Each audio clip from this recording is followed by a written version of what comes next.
America. My YouTube channel is Liquidation Motivation. We got our volume good there, Stanley. 1 2 1 2 1 2 1 2. All right, we are on. We are live. I'm here with Paul today. Yeah. Well, this channel is all about eBay, Amazon, pallet selling, truckload selling, bin stores, liquidation, consignment stores, but most of all, building wealth. Most of all, making money from everything that you do and build wealth with your money, right? Becoming wealthy beyond your dreams. And it's a journey. It's a 20-year journey that we all need to go on. You know, and I'm at the end of my journey, and I'm thinking about retiring, Paul. So I'm really excited. I'm really excited. But I'm not going to leave you, Paul. But I'm very excited about figuring out what's going to happen with the rest of my life. And it all started, Paul. My first flip I did. Well, I mean, I flipped before that, but what really got me in this business was I went back. I had a business that failed. I claimed bankruptcy. I was going to college. I was getting my master's degree in business. I stopped by a Salvation Army. I found a size 13. It's a size 13 Sabago shoe, right? Narrow. I put it on eBay. I bought it for $5. I put it on eBay, sold for something like $70. And I said, holy crap. You mean I can do this for a living? I wrote my master's thesis on the emergence of used merchandise in the modern economy. And when I graduated college, I opened up my first Resale America. And now we own the world's largest liquidation store in Resale America. Ian says it's in your blood. You can't leave me. Yeah, Ian's one of our employees. He must have the day off today because I haven't seen his butt in here today. I don't want to leave you, Ian, but you know, I'm gonna have to turn the company over to you guys, and you guys are gonna have to take it to the next level. So, but I mean, Bitcoin has to do what it did last year, next year, and then I'm out. Yeah, and Ethereum. So if you got any questions, comments, put them down below in the questions comment section. But we did get a 3-day suspension from eBay recently. Just today, as a matter of fact, a 3-day suspension from eBay. It's going to disrupt my eBay sales. Right now, I'm doing about $5,000 a week at eBay sales. So Esteban had to go to the bathroom. Once he's done in the bathroom, he's going to come back over here and explain what happened. So that's not good. We did get in our truckload of Amazon mystery boxes yesterday. So I think we have about 15 pallets of the mystery boxes. So our mystery boxes is we sell coffin boxes. There's 8 of them per pallet. We sell them for $400 a pallet. We don't know what's in them. They're single taped. We have no idea what's in them. So anybody can buy them. We get a lot of dealers buying them. They like them. Yep, a lot of great for reflipping. I think we're getting another truck today. And a whole nother truck today. So those are my nonprofit loads. Remember, if you're not finding those nonprofits in your area, look around, look on Facebook Marketplace. They're there. They're there. Now, you know, it's, you know, if you can find them, you can, Ian says you got another truckload. Yes, we got another truckload, and we have a second one coming in today, Ian. So if you want to come in and help us unload, we'd appreciate it. Yeah, find those nonprofit loads. They're everywhere. Matter of fact, somebody, and I forget who it was, sent me a list of everybody who's getting the merchandise from Good 360. So I imagine you can go to the Good 360 website and find out who's getting the merchandise, and then you can approach them about purchasing or figuring out how you can get the merchandise from them. It's very, very easy to do. I buy it by the U-Haul full, so a 26-foot U-Haul full. You know, with merchandise is how I buy it. Ryan asks, what is the best way to advertise a bin store opening prior to the store opening? How long before do you recommend advertising? I'm telling you, I really, you know, we did it, 1 week before? Yeah, a week before, yeah. We set up the bin store. We did it a week before. We did Facebook Marketplace. Hey to boost it so it gets more, yeah. You know, once you go rolling. So we boosted it. We boosted it within 10 miles of the store. It's real simple to boost it. You know, we did maybe $500 worth of advertising. That's it. We put it on the Facebook buying groups. Like there's the Facebook yard sale groups in your town. There's a Facebook, you know, mommies group. There's so many Facebook groups, but you can go there and sign up for all the good ones and then go ahead and put a post on there. Some of them won't let you post on there, but other ones will. And, you know, that's all we did. And we had a line out the door. You know, the big areas like Lakeland for Facebook groups, like Tom was emphasizing, you don't boost it on the marketplace. You have all the other places, like in Lakeland, we have like 863 area code and 813, Mulberry. So I mean, the surrounding areas, and gets more networking, more people. So people share it from there, and it just goes all. And then there's a lot of business owner groups that they don't mind that you post your business ads in the business owner groups, stuff like that. So there's lots of free ways on Facebook to advertise your stuff. Cuddy Buddy. Cuddy Buddy. Hey, Cuddy Buddy. You sell the Amazon boxes single as well? No, we only sell it by the pallet. And the reason is that I don't want you to buy a single box and have a bad experience. Typically, when you buy a pallet, you're going to be able to find enough stuff on there that you're going to be able to turn a profit. We do have about an 80% happiness rate buying these pallets. I do contend that part of the 20% that aren't happy, maybe half of them aren't true resellers, aren't professional buyers, and don't know how to sell, don't have the layers in there. But maybe 10% do get a bad pallet. So I don't want to say every pallet's great, but any pallet that I've opened has been good, not pretty good. And other people have opened pallets that have been great. So I think you can make money off them, but we don't sell it by the box. I just don't want you to buy one box and get towel hangers and then get upset with me and. I love it when customers come in, we'll bring the pallet out and so forth, and they'll buy the pallet. Like, oh yeah, I do the reflipping, and I'm gonna make some money, and I'm really excited about these Amazon pallets. And we bring it outside, and she's opening it up because I'm curious too to see what's in it. Because we don't know what's in it. And she started going through this stuff. Oh, perfect birthday gift. Oh, this one's for Christmas. I'm like, 90% of the pallet she wanted to keep for herself. Yeah. 10%, and it's easy to get caught up. Guys, come over here a little closer. There we go. There we go. Now we're together. Now we're together. All right. So, all right, Cuddy Buddy. Thanks for the question. I like your name, Cuddy Buddy. Is it? All right. Who do we got? Miles says, how did you first transition into pallet buying?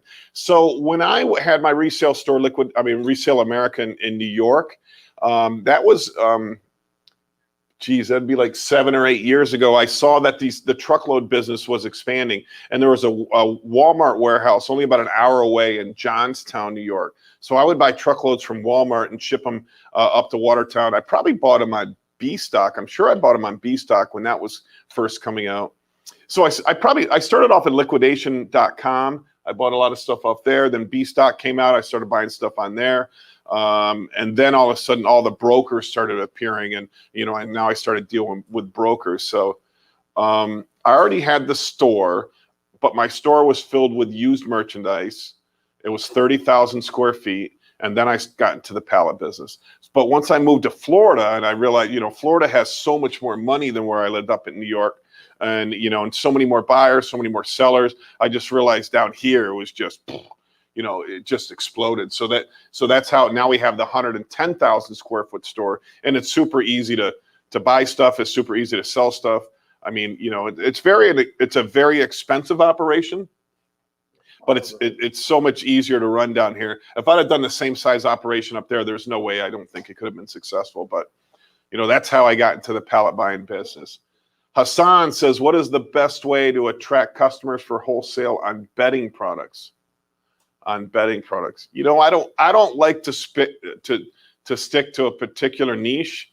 But with your bedding products, I would go on Facebook. I would go on, I'm assuming you're looking for wholesale. So there's Truckload Liquidators is one with like 20 or 30,000 people. Then Pallet Liquidations, 20 or 30,000 people. Look for those Facebook groups that have the whole, I would search wholesale on Facebook and look at the number of people in groups and then try to market to those people.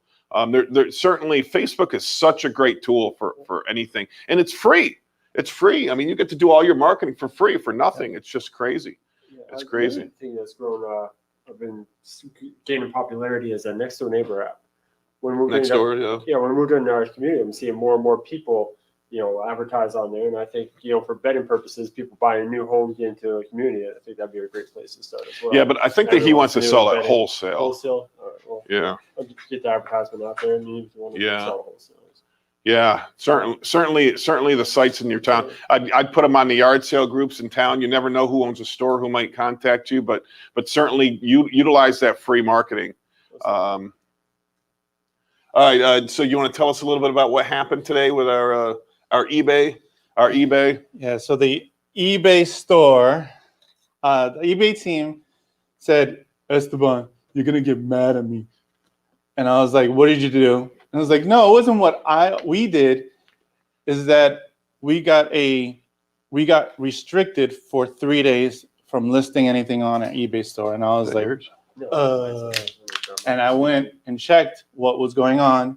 And it looks like we hit a Vero violation for listing something that was counterfeit. And there's no way that we knew. Hey, let's step it. Can you let everybody know what Vero is? Vero, verified rights owner. In other words, if let's say that Nike does not want you to sell their new Jordans, they can send you a message and say, hey, that's our product. I don't want you to sell it. So, sure. What? Yeah. And so we just take it down. But in this case, because it was counterfeit, we got hit with a restriction of 3 days to list anything. So right now, we could sell the items that's on our store, but we can't list. Oh, so we can still sell what's existing. Mm-hmm. Okay, but eBay suppresses our listings. The algorithm gets chumped down, right? Okay. Yeah. All right. Okay. That's bad. I thought we would be off there for 3 days, but no, you're saying that we can still sell, because how many listings do we have right now? Almost 4,000. 4,000 listings. And I think we net an extra couple hundred a week. Is that what we're doing? We net about $400 each week. No, I mean, no, items. How many items do we list? Yeah. I know we list between what we list and what we sell. How many does that go up? So we list about 150 items, and then we sell about almost 100 items a week. Okay.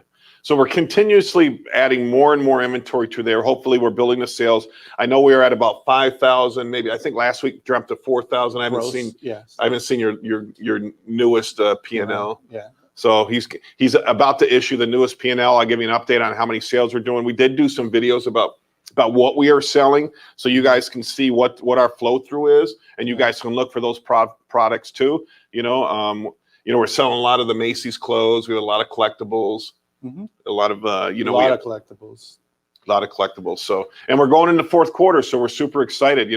Everything in September goes down. Everything, eBay, Amazon sales, stock market, crypto. Everything goes down in September, so I can't wait to be in October. And then what happens in Florida in October? Freaking snowbirds start coming down, all right? So our population doubles in Florida when the snowbirds get here, and the roads get so jammed up. Oh, man, get jammed up. But, I love it. I love it because it's great for business. So we just can't list. So what we have our listers do, we still continue the same operation. We just put it in drafts, right? Yes. I wanted to share this with the audience. This is one of the biggest perks in regards to using InkFrog to have our VAs draft our items is that when we review and then launch the listing, it might fail. And what that means is that it'll go into a different category within InkFrog, and then we can click on it and see why the listing failed to launch. And for a lot of the times, it's for those Vero items. So let's say that we type onesie or Velcro in our listings. InkFrog will catch that before we actually launch it.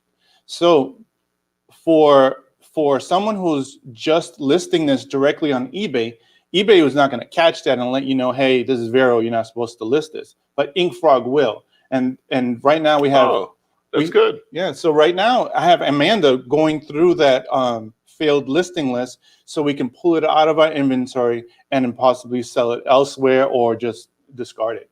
There you go.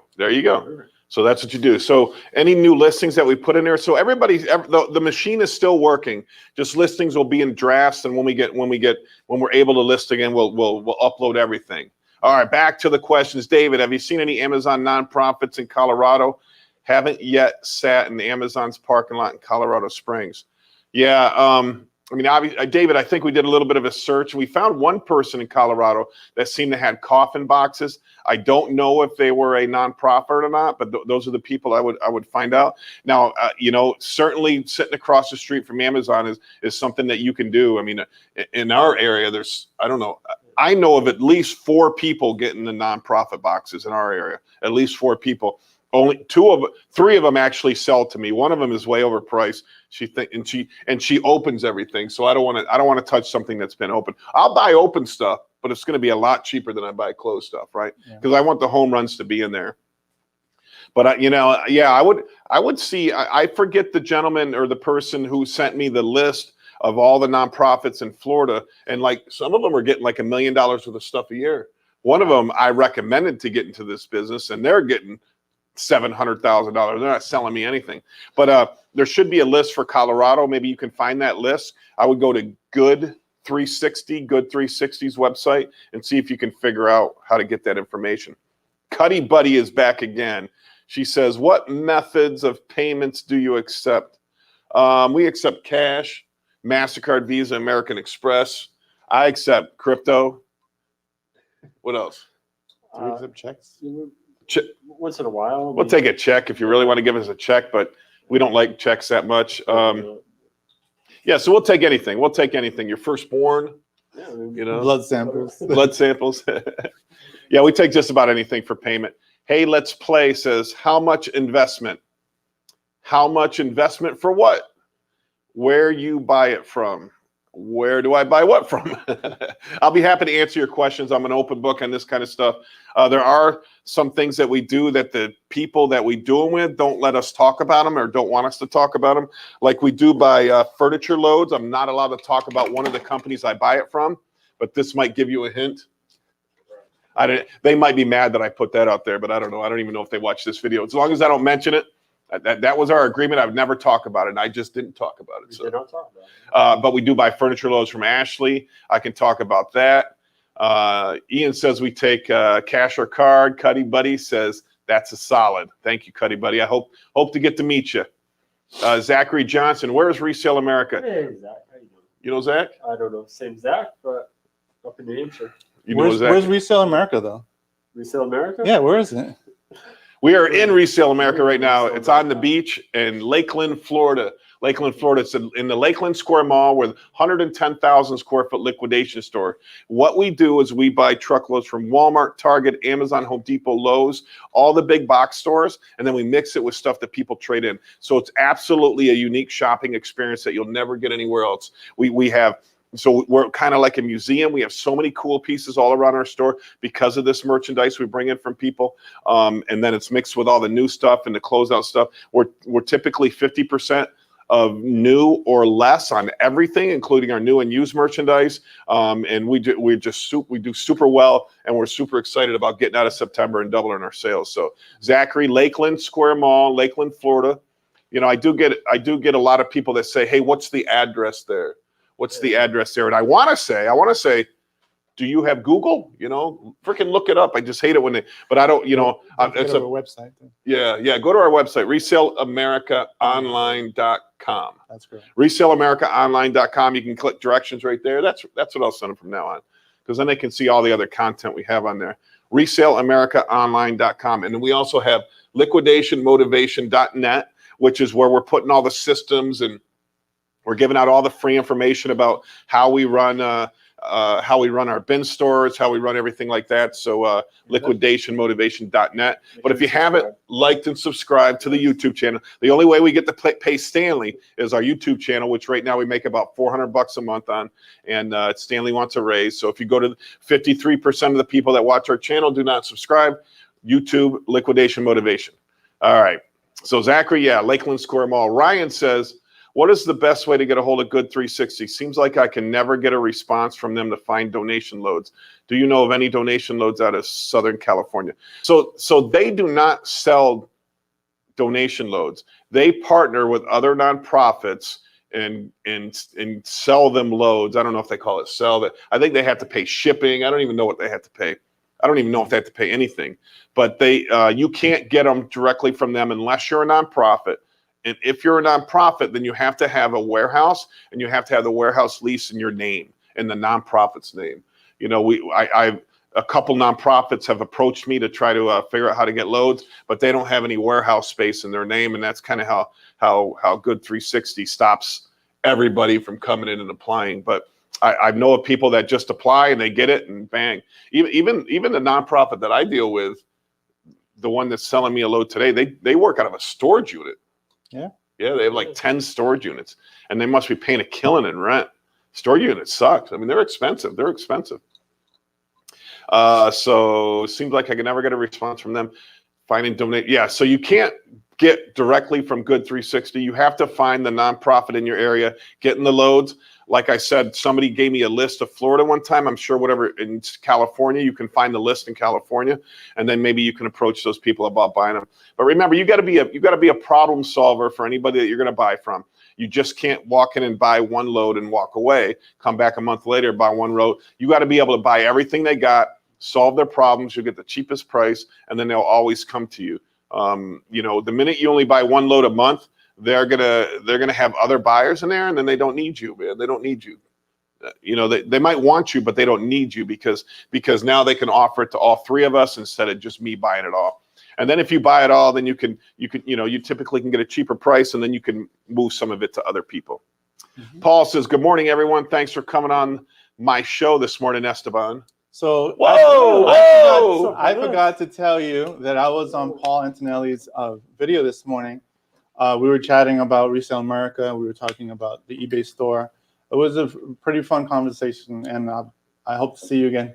So Paul has a YouTube channel? He does. And what's it called? And it's called Paul Antonelli. Called Paul Antonelli. And what is he doing? And he sells on eBay for the most part. Okay. He's right now selling most of his inventory and most of his everything from his house, because he's planning to move from Florida to New England. So, Oh no! Why the hell would you do that, Paul? Where does Paul live in Florida? I'm not sure. Why would you move up there? It's freaking cold up there. I used to live in Boston for a while. He lived in New Hampshire. You lived in Lawrence, Massachusetts. Lawrence. Oh man, it's just so freaking cold. It's so miserable in the wintertime. The only good thing they used to have is gone. Like what? Tom Brady, baby. He's now in Tampa. Woohoo! Right. The only good thing New England had was gone. Tom Brady, man. So, yeah. Doesn't Tampa Bay play New England this weekend? Yes. Oh, man. That's the game of the year. Are people throwing batteries at Tom Brady in that stadium or what? You guys love him, right? Yeah, no matter what. There's this funny commercial where this guy was like, "We wouldn't take you back even if you asked."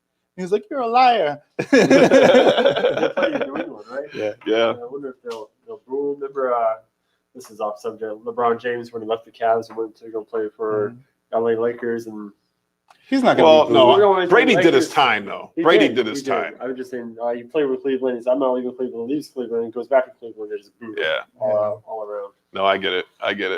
Well, and Tom Brady is just so humble too, right? LeBron is kind of, well, let's not get into that. That's a whole different conversation. So, Paul, did you do a shout out for Liquidation Motivation? Absolutely. I wonder why I got like 15 new subs this morning. Actually, Paul is the one that shouted out. Thank you, Paul. We appreciate it, Paul. Yeah. Hassan says, "Thank you for answering my questions." Hey, Paul, anytime you ever want to come on and talk about your experiences, feel free, buddy. Alexandru, good morning, Alexandru. Good morning. Is it good to mix in bin store pallets 50% of items? Off items.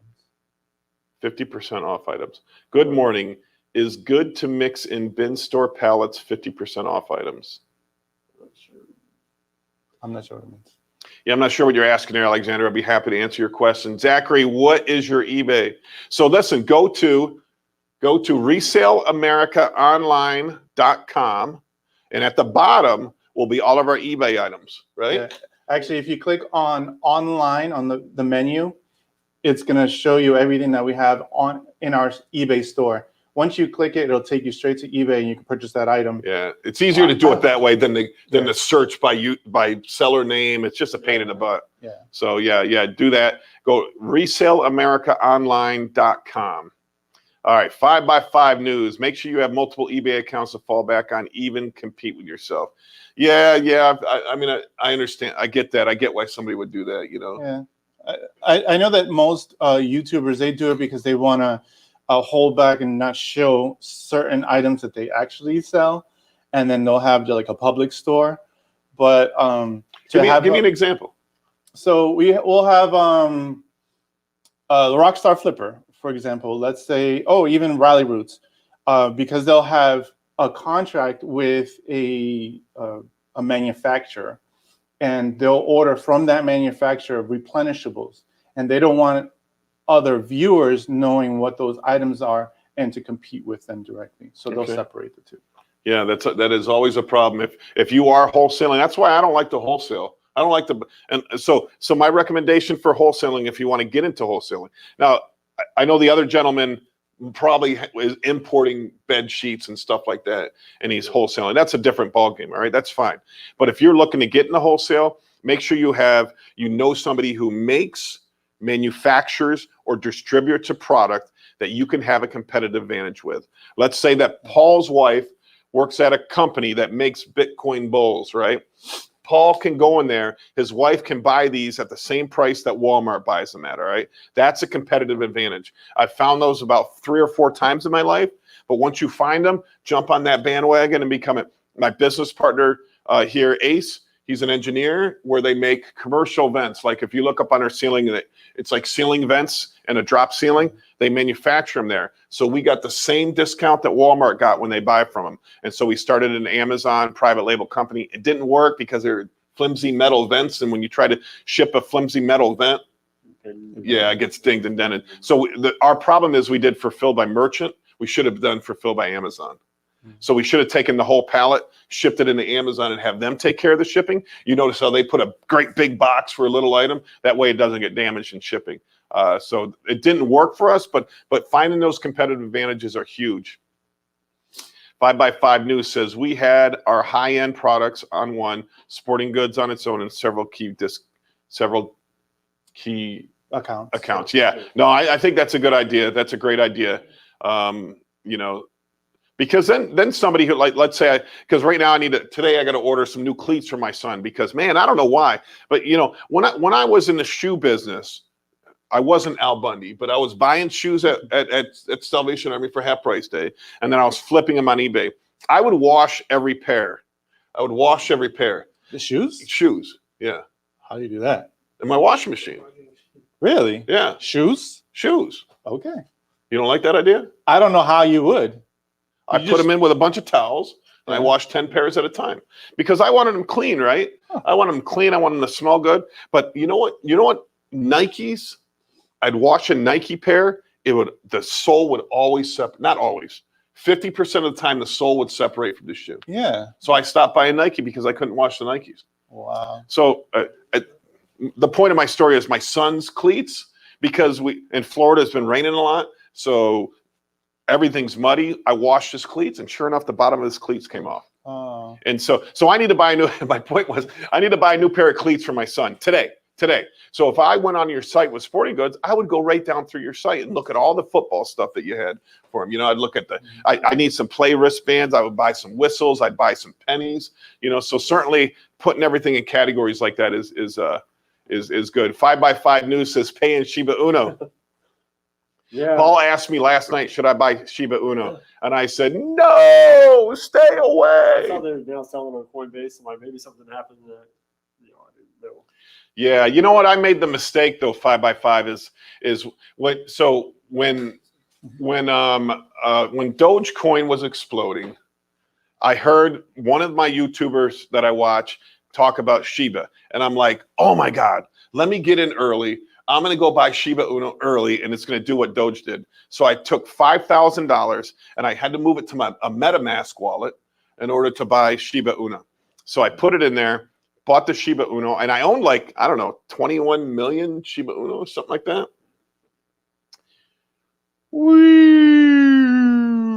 Down to nothing, man. That $5,000 ended up, I think, when I finally got burn it.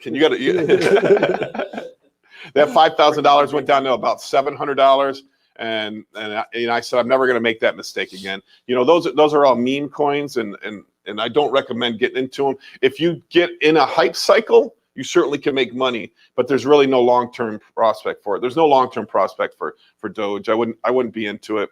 You know, stick to the big ones. Zachary says, what are the prices at Resale America? Do they vary? Oh yeah. We have 500,000 items in inventory here, so I have 500,000 different prices. Certainly they vary. We have everything. We have, I don't know, what would be the most expensive thing we have? Well, Maybe furniture. Yeah, we have some expensive furniture. You know, we have like some sheds. You know, but what about your comic books? I've sold a lot of my expensive comic books. I mean, I have a lot more to put out, but I've sold a lot of my comic books. I sold my Walking Dead #1, which I don't know if in a few years I'm going to regret that, but I had Walking Dead #1 in mint condition. I was telling Paul this morning because he was asking me about your comic books, and I said, no, you haven't sold them all yet. No. I still probably have a couple thousand, but all of the ones I have are good comic books. Okay. You know, I have a lot of keys. One of them that I have, so I think I was showing one of you guys the other day that the Walking Dead #1 was written by, and I can't think of the Robert guy. Kirkman. Okay, so Kirkman's first comic that he came out with was called Invincible. You had that too. So I have Invincible autographed. Yeah, I have that comic autographed in mint condition. And so when I looked up Walking Dead the other day, yes. I noticed that the Invincible comic is now worth more than Walking Dead #1 because of the show, because of the cartoon that came out on Amazon. Boom.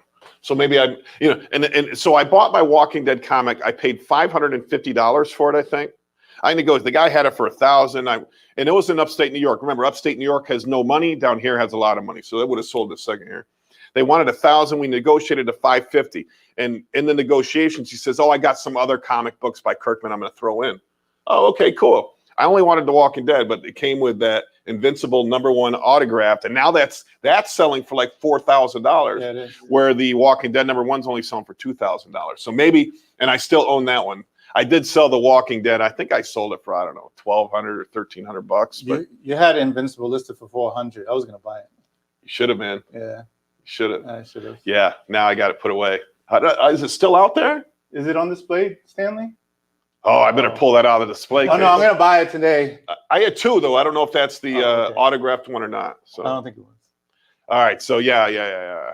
Prices vary a lot in here. So 5x5. Make a template to add to each of your video descriptions that give you all your info, contact info, links, and all the site. Yeah. I know. I need this. I wonder if there's a way to automate that in YouTube.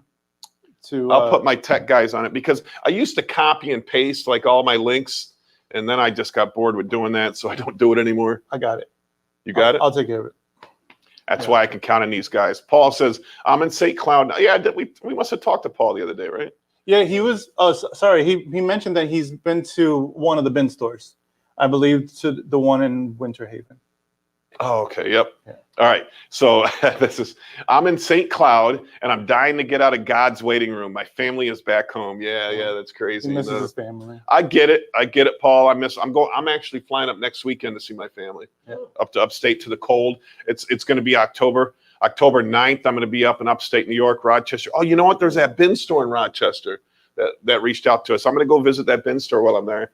I do have a funeral to go to, which is sad, but what's that? Do a video, not of the funeral, of the bin store. Yeah, me visiting the bin store. Stan, we're going up to New York, man. I got to book you my ticket. We should do a video. Go to see my restaurants up there. Go do a video of those. That's a great idea. Yeah, but yeah. So everybody's flying up north. yeah. So what's my point? I get it, Paul, that you want to go see your family, man. But man, Florida is so freaking nice. I don't regret one day moving to Florida. If anybody out there is thinking about moving to Florida, there's not 1 second that goes by that I don't.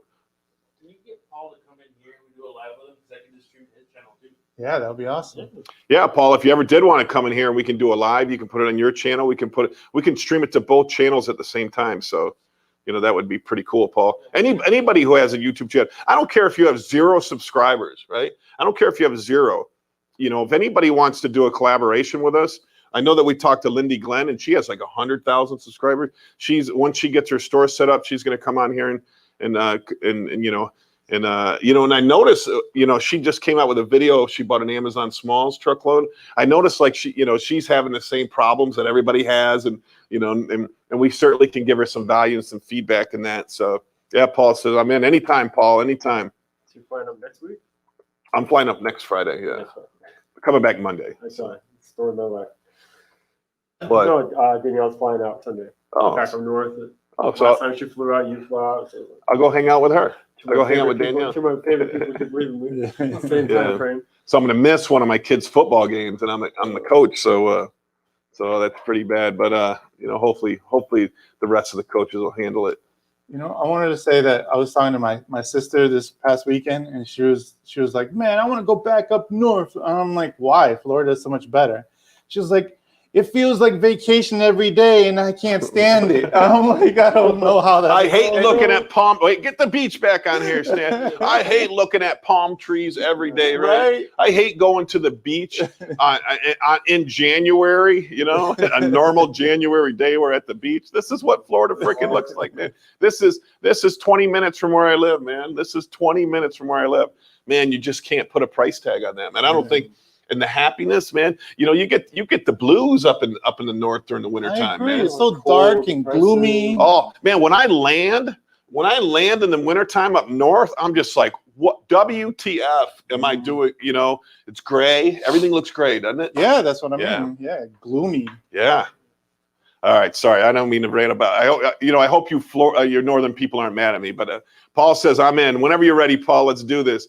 Zabra, how many Florida men do you see? Scroll up a little bit, yeah. On a regular basis, how many Florida men do you? Not a lot. I mean, most people aren't from Florida. Most people are transplants like myself, like all three of us, right? Yeah. Stanley's a transplant. Everybody's a transplant. We all, everybody just started moving down here. You see some. What's that? Stanley's the only one that flew north. Yeah, Stanley went north. Stanley's from Jamaica. So he flew north to go to Florida. We flew south, but I certainly don't regret it. I mean, yeah, I don't regret it. Never 1 second. I've been here, I think, 6 years now. Not a second have I regretted it. So yeah, everybody's moving down here ever since Corona started. I mean, if you drive around Florida, there's like communities being built like everywhere. There's not a corner that there's not a new community. There's liquidation. We are. Daniel. All right. How many Florida men do you see on a regular basis? None. All right, Daniel. So Daniel, I'm born and raised in Florida. Daniel, you need to come in and see us. I want to commission you to do some work for us. Okay, buddy? So make sure you come in and see us. I need a sign made. All right. I want you to give me a quote on a sign. So it's going to be an outdoor sign, Daniel. The mall came to me and they said that I need to have more signage outside. So they gave me some, whenever you in a mall, the signage is stupid expensive. Like initially they want us to put up these $50,000 signs, which I didn't mind doing, but then Corona hit and everything tanked. So it's like now you're fighting for survival versus getting a sign. But they just recently came to me like loosening those restrictions and letting us put up they're going to let us put up a banner sign, but I want Daniel to we have an awning out front that can put a curved sign and Daniel makes signs. Daniel has a great business. So yeah, make sure you come see me, Daniel. Certainly, 100%. Did we miss something? Yeah, we did that one. Yeah. I owe Dan something. Dan, I referred to Dan in regards to eBay. eBay has this personalization feature where if Dan wants to personalize any of his artwork and have, let's say that you order one of Dan's items through eBay, you can personalize it and have Tom Schultz on it. So I owe you something, Dan. I apologize that I failed on sending it to you. And yeah, that stuff's so pop. My wife does that every Christmas. Personalized? But she goes to like Etsy. Yeah, Etsy does that. Yeah, she goes to Etsy and like she might get like me a bourbon glass with like, daddy's boy, or I don't even know what my big daddy, my hot daddy. You mean honey? Oh yeah, yeah. Asshole. Oh, maybe that. But she does that. She like orders it for all of her friends. She's got her little group of friends she might order this stuff from. There we go. Here's some personalization. Look at this stuff. This is we have a channel that we got a YouTube channel that we're doing 3D printing and I don't know. Are you allowed to put that on there, Esteban? Yeah, why not? Boobies. Yeah, this is art. artwork. When nudity is not nudity when it's artwork. But you can see the Captain America. Paul's wife painted that last night for us. So this is all used by a 3D printer. A 3D printer that we found in one of these mystery pallets. Now, we actually found like 4 of them so far. So we have 4 3D printers that we're doing another YouTube channel just showing this stuff being printed and painted. So it's going to be pretty interesting. But yeah, so and this kind of stuff can be specialized too. And you know where we get the filament? In the pallets. In the frickin' pallets that we buy. So it's almost like a free thing to do, right? I mean, I can send the filament to the bin store and maybe it sells on $3 there. I can just take it and put it in our 3D printing room and we just keep for 3D printing stuff. This is my favorite. I know I'm not really allowed to talk about this, but this is going home with me. This one's my favorite. That's cool. Oh yeah, can you see that one? It's pretty cool. What is she? A little girl bending backwards holding I hope a ball. she's not a little girl. It's an adult. It's an adult. Yeah. It's not a minor. Yeah, all on a 3D printer. There was a time where I was addicted to watching 3D printed stuff. I watched 3D printed bicycles, guns, houses. You know, they can 3D print houses now with like these concrete printers. Seen that. Yeah. And you know, I had a premise in my mind one time that everybody's house, whenever they can get the materials together, when the technology comes where they get the materials together, that what you'll do is, like, let's say that you drop a glass, right? You'll go to your 3D printer and you'll go to Walmart, you'll pay 27 cents for the schematics of a glass, and then you'll print out that glass, and you never have to go to the store again once they can figure out how to integrate the different materials. So for keys. Works for keys too? Yeah, that would be great. That would be great, yeah. Stan wants to make you a new Bitcoin bull. Oh, we're going to print out a new Bitcoin bull, my guy. So Exabra says Esteban's torso is so small. Oh, this is Esteban's. Yeah, I think it's a Colombian. He thinks it's I don't know. Puerto Rican. I said it's a Filipino. Filipino. I don't know, man. I don't know. Black. It's obviously Jamaican. All right, so that's funny. All right, next we got DJ Daryl Taylor. What's up, DJ? Welcome back, buddy. I think it's inspiring to be a little guy in a spot. Usually when a national chain goes, not too many little guys, if at all, get to that level. Yeah, no, I agree with you, man. I agree with you. I'm always about go big or go home. Try to do the best that we can, and and fortunately, it's worked in a few things in my life. It hasn't worked in everything, but it's worked in a few things. And now we got a little more. Now I have a little more money in my life that I can throw toward projects to hopefully get them to the next level, hopefully to scale them up and become bigger. And that's why we're doing this YouTube channels. That's why we're doing the 3D printing channels. We're doing a lot of different things. We're doing a lot of different things to market. We have a new marketing company that we're coming out with. We're super excited. So hopefully we can bring it to the next level. Open up more bin stores, no more liquidation stores, but more bin stores, everything like that. Do you have any 3D printers for sale? I think that we have, how many we have set up back there? 4? Well, you own 1, 2. I think I own 3. I own 3. Jerry owns 1. 2. And so we want to sell 1. There's 1 that we really don't use that we want to sell, right? So yeah. But I'm telling you that 3D printers aren't perfected yet, right? They're good, but so. For example, this one right here, you'll see the layers that it makes, and this needs to be really like sanded down, or what did Jerry say? What I mean more so is the tech. It's like they get clogged a lot. You really got to be a techie guy to know how to operate them, and there might be gaskets that come off because remember the printers are on. So we're fortunate that we have a lot of techie guys around us, right? So I like the fact that Jerry he's there to supervise it as it's being printed, so this way you can catch any mistakes and make adjustments as it goes.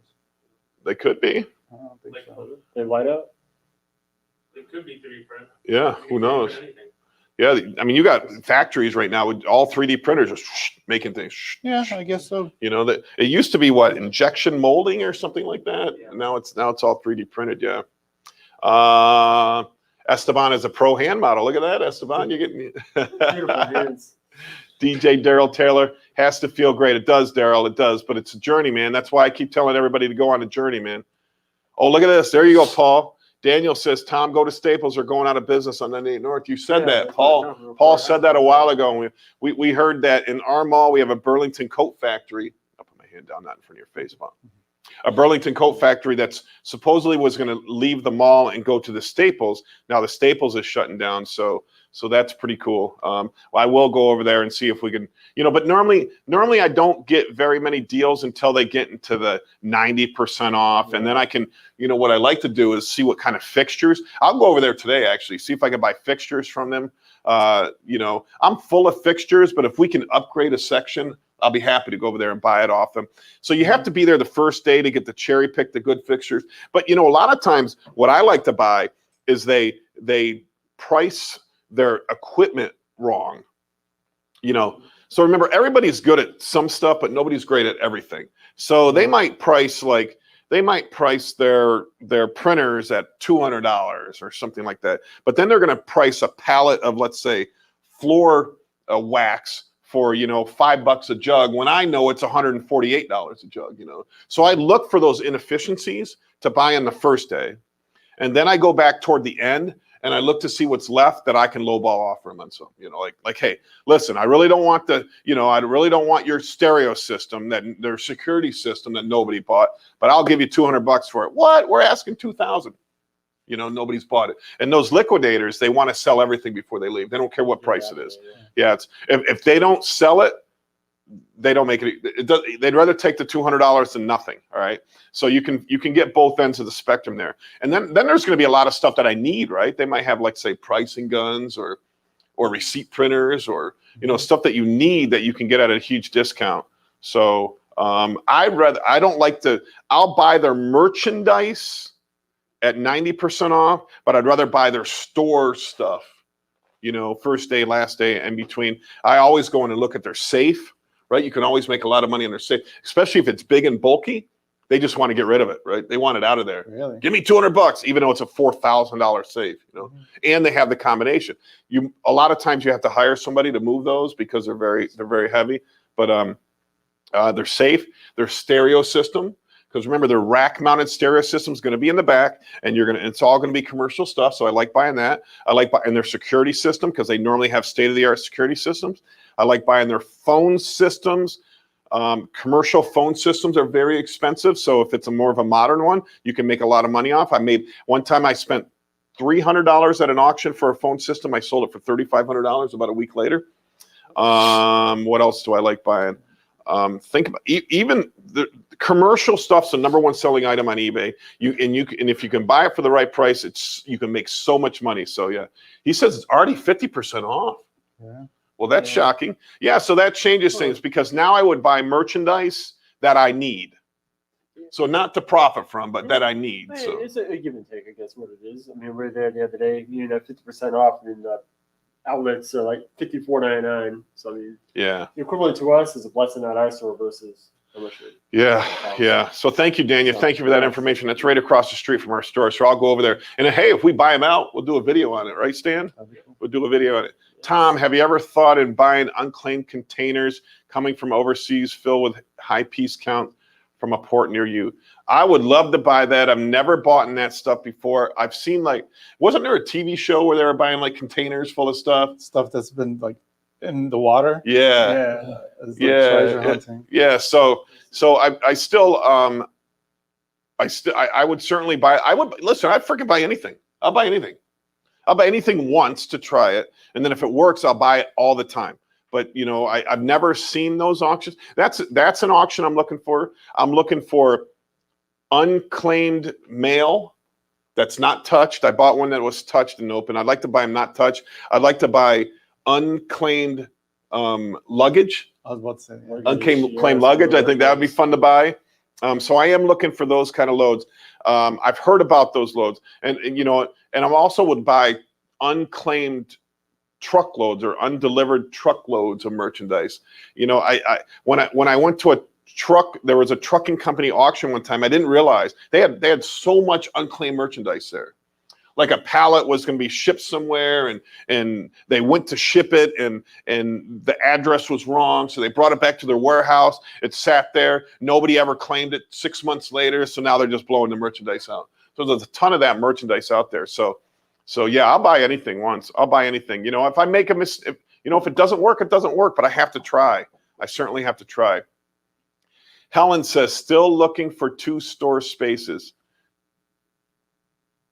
joylightministries@gmail.com. Maybe it's a Yeah, I'll get a hold of you, Helen. Let me hey, actually, Helen, email me. Stan, put my email address at the bottom. It's tvwedeal@yahoo.com is my email address. Stan will post it down below. You can get a hold of me. Let me know what you have. I am looking for a storefront. I got to have parking, and I got to have a pretty decent price. I am in a discount business. See, here's my pitch in order to get to my lowest rent that I can, right? But yeah, Paul says, hey, Tom, can you use a Japanese stop slot machine? I don't know what that is.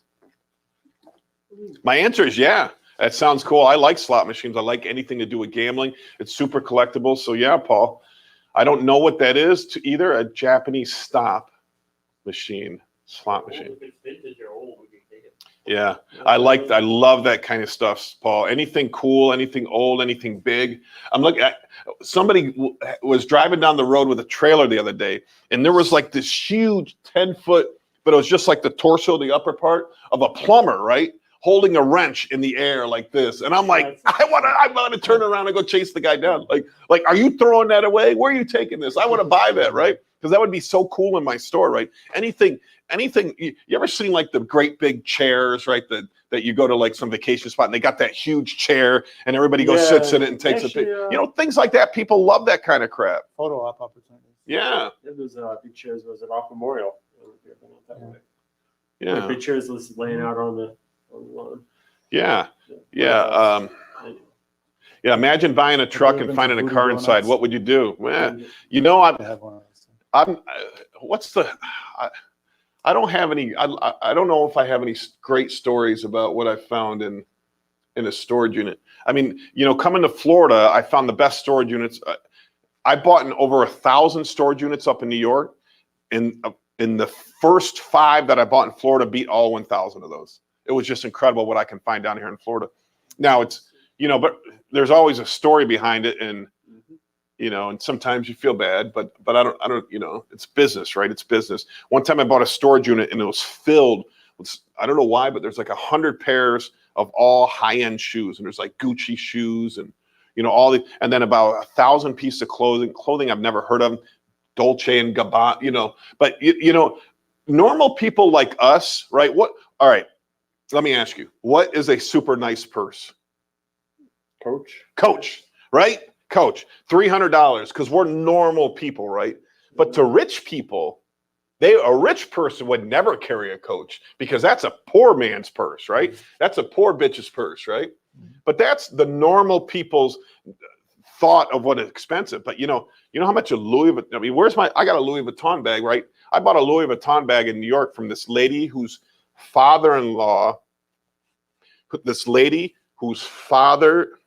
mother's boyfriend won the lottery, won like $39 million in my town, right?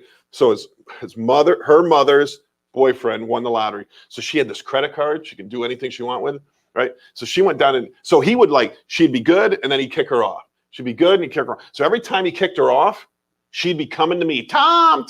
She would sell it. He would buy her a Cadillac. She'd sell it for half price 6 months later. So she bought a Louis Vuitton bag, $3,500 in New York City. That's a bag. That's a purse. She came to me and I'm like, there ain't no way I'm selling a Louis Vuitton bag in Watertown, New York. Nobody can afford that.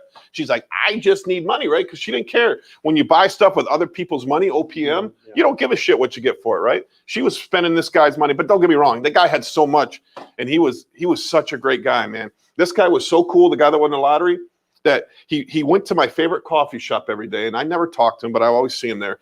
He liked this certain kind of muffin. So he would go to the manufacturer, order the muffins, have the muffins shipped to the coffee shop so the coffee shop lady could sell them. And then he would go in and buy them. He didn't take them for free. He still wanted to buy it, but I mean, he had enough money to do whatever he wanted to do. And on his way, and he'd walk every morning. He'd still pick up cans and return cans. Won $39 million. He's such a nice guy, man. And so these anyway. So now I still own this $3,500 Louis. That's what rich people. The brands. I don't know the brands that rich people because I'm not part of that world. One time I got a $500 gift card to Bloomingdale's.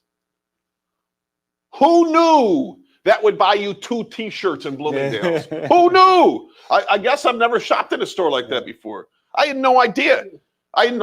Right? No idea. I mean, I go to Macy's. I'll go, what's over across Dillard's, which I think are expensive stores. But no, there is another level, baby, above us that we don't. So if you can find those brands, this storage unit, my point was this storage unit was filled with those brands, over 1,000 pieces of that expensive stuff. And I think I paid $400 for it, and we made $400 off one shirt in that unit. So I found a ton of good stuff here in Florida. I find guns in storage units, safes, change jugs. If you're in an area with more money, it just makes sense. I mean, typically rich people aren't putting stuff in storage, but there's always you just never know the situation. You never know what's going on. You never know if the person passed. You just don't know the situation. I will say, and it's kind of no, I'm not going to tell that story. So anyways, yeah, I love buying storage units. So where did we get on the storage unit rant? Oh, finding a car inside. I've never found a car. So if you search the most expensive storage units right now within 500 miles of Florida, there's one with a Harley Davidson in it. So I'm going to try to buy that one. What I want to do is I want to make a video that says, I bought the most expensive storage unit in America. It'll be for that week, right? But so I had one the other day that we were going to buy. It was up to, what was it, Stanley? $13,000? Yeah. And I was going to buy it. It was sold with comic books, and I love comic books. I was going to buy the storage unit and do a video on it, but the auction just disappeared on me. And I hate it. It was like one day left, gone. Can't find the auction anymore. I have no idea what happened to it. So we got to a car was a go-kart. Yeah, we got like a dune buggy go-kart one time. Yeah, that was cool. I love storage units. I love buying commercial storage units too. You normally find a lot of value in them. But my recommendation is make sure it's clean, make sure it's nice and neat. I'm telling you, if you look at a messy storage unit, normally what happens is somebody knows they're going to lose it. They can't afford to pay it. So they go in there before they lose it and they pick up all their good stuff and they make a mess in it, right? So don't buy a messy storage unit.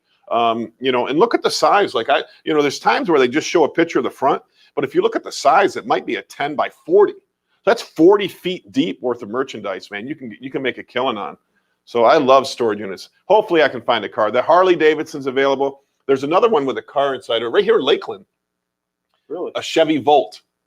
There's a Chevy Volt in Lakeland, Florida. Auction ends this week. Yeah, a Chevy Volt. And I think it's only like $4,000. I don't know what a Chevy Volt's worth, but that's what Jerry. Oh, Jerry has one. Yeah, yeah. So I love storage units. So Paul says, I'll email you. It's a 75-pound.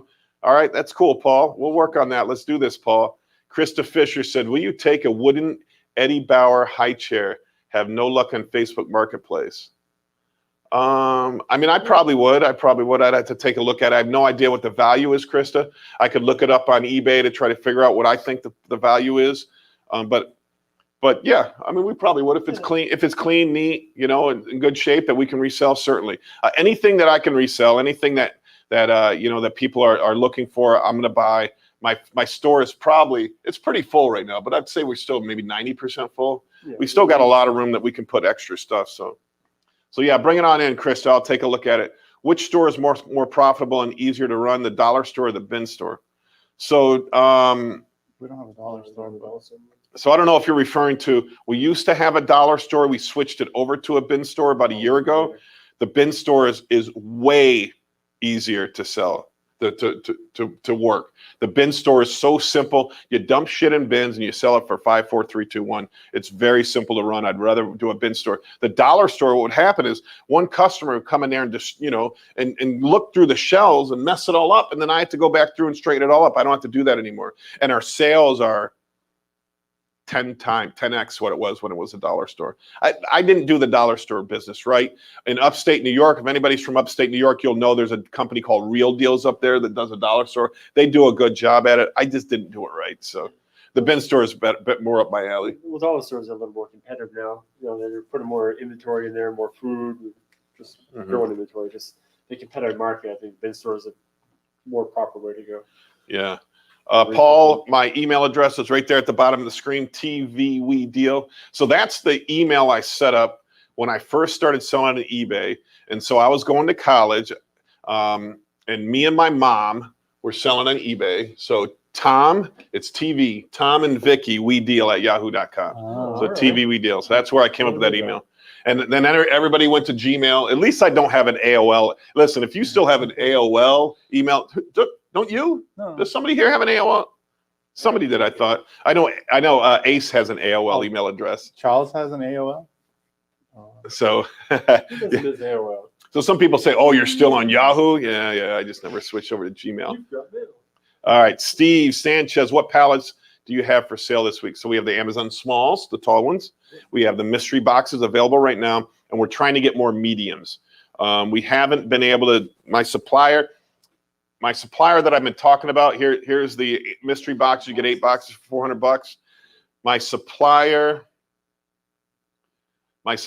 that is bringing me the mediums is very slow to respond. I don't know if we're falling out of love, because if you're watching, I love you and I want to do more business with you, but you're very slow to respond to my messages. I'm like, hey, I got thousands of dollars to give you right now. What do you got? Oh, I got a lot of stuff. We can work this out. And then I don't hear anything for 3 days. I'm like, come on now. I need to buy stuff now. Krista says you have one in your store right now for $99. Okay. So typically, if you had the same one and I agreed that I could sell it for the same price, we'd give you 3 options on that. You could take, it would be $30 cash, $50 store credit, or you can get $60 on consignment. And that's how I work out my pricing with items like that. So if it was the same one and I can sell it for the same price, you would have those 3 options. J. Lee Dakley. Where are some places you recommend for reselling products from pallets? Well, eBay. certainly I suggest you have your layers set up. You have your layers set up. So Amazon, if you can, eBay, Marketplace, Facebook Marketplace, a yard sale or flea market. You could do either one of those. And then you want to blow out in bulk. So if you set up all those layers, I think you're going to be pretty successful. You're going to be able to find out how to sell everything you can. Remember, you're going to get, I don't know, 50% of what you get are going to be very marginal items. And so if you got to bulk that stuff out to another reseller, somebody who does a dollar store and sells stuff for cheap. So that's what I would do. J. Lee Dakley. Is that supposed to run? I need to have a bet. Yeah, people. Yeah, look at that. Paul says, AOL, do they still have MySpace too? Yeah. Were you on MySpace? Oh yeah. I wasn't on MySpace. Oh, yeah. I wasn't on MySpace. We could have gone on Facebook. It was just like college admission at first. Yeah, first Facebook was just college student. But you were on Facebook? You were in MySpace? When it first came out. I never, you were a friend. Maybe I was. I hear it's still up. It is. You can still get on it? Yeah. Somebody needs to buy out MySpace and like bring it back to, and take over Facebook. But High five. Yeah. Oh, high five. Yeah. No. I've never been on it. yeah, so I'm probably, because I remember Tom being your friend, right? Wasn't it Yeah. Tom? On Facebook. Right? No, on MySpace. What was Oh it? yeah, you're right. Everybody was friends with the guy that made. The administrator. Yeah. I think it was Tom. Yeah, you're right. Tommy Seals. Ready? On the count of 3, you're gonna say my man. Ready? Tommy Seals. My man. There you go. Tommy Seals back in the house. Verizon merged with AOL email. That's right. Yeah.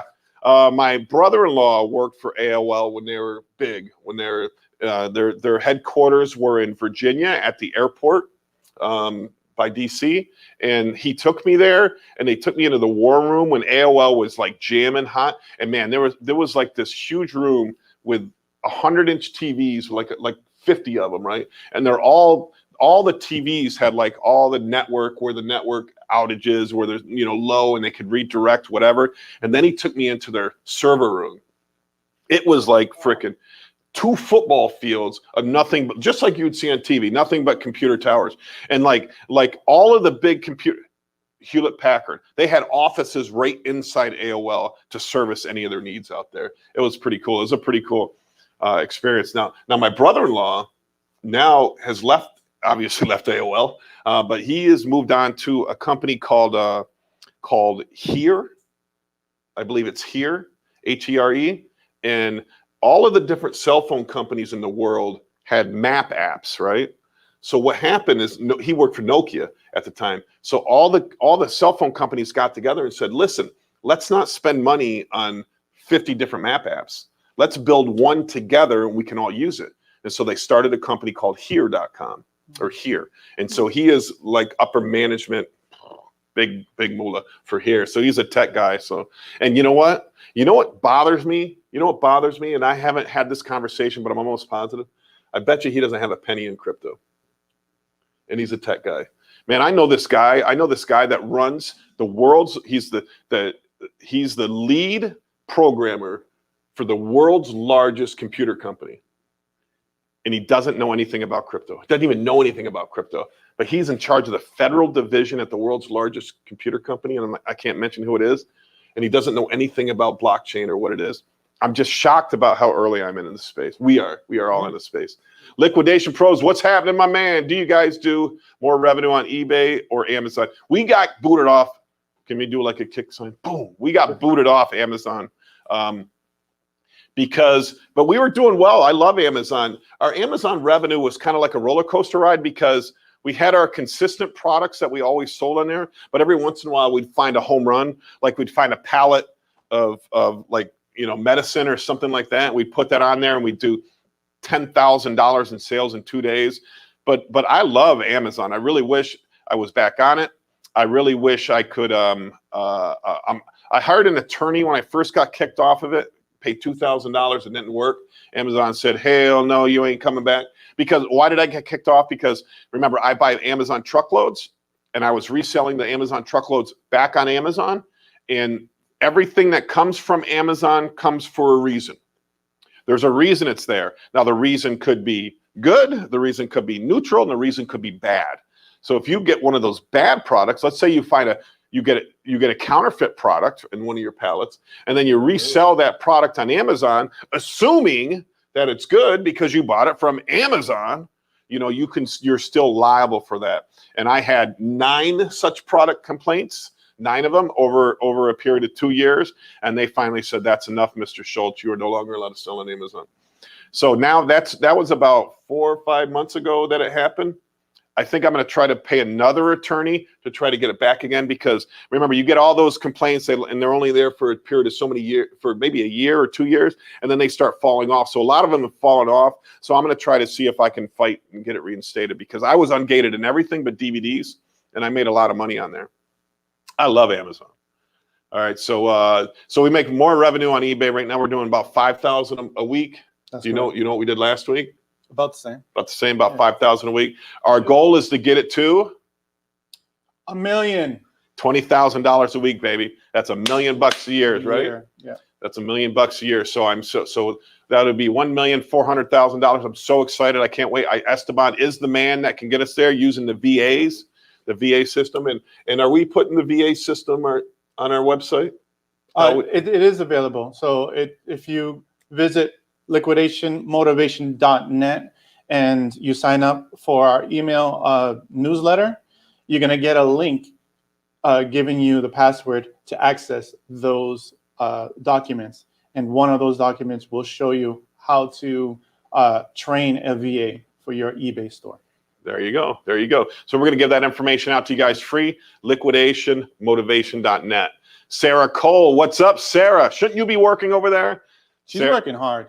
Right now, she's working on, with D, what she's doing is taking down the golf club covers and putting them in totes, so we can use that space right there for the new inventory that's coming in, because we already filled up the other inventory room, and that's packed right now.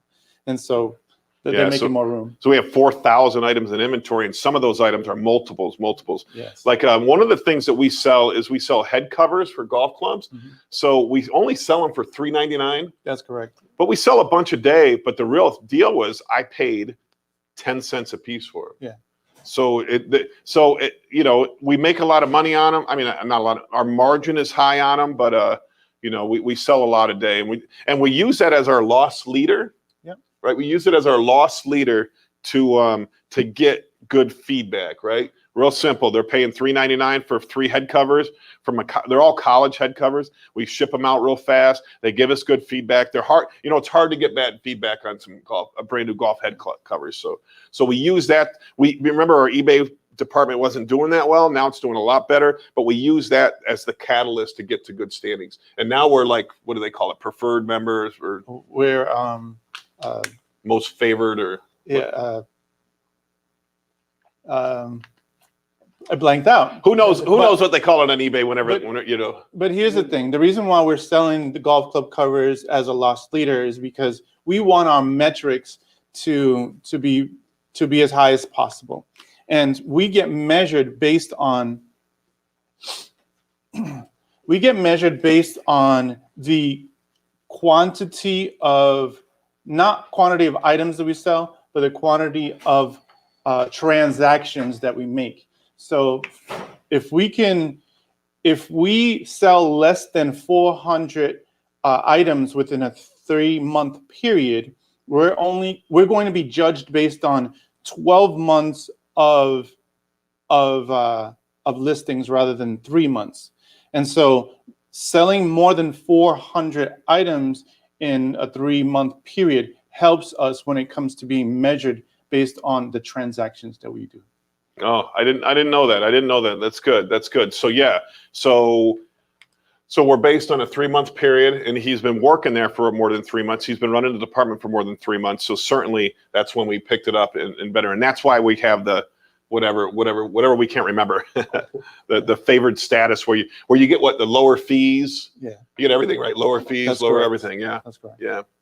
So yeah, Sarah says I still have an AOL email address, but it's sentimental to me. So don't judge me. LOL.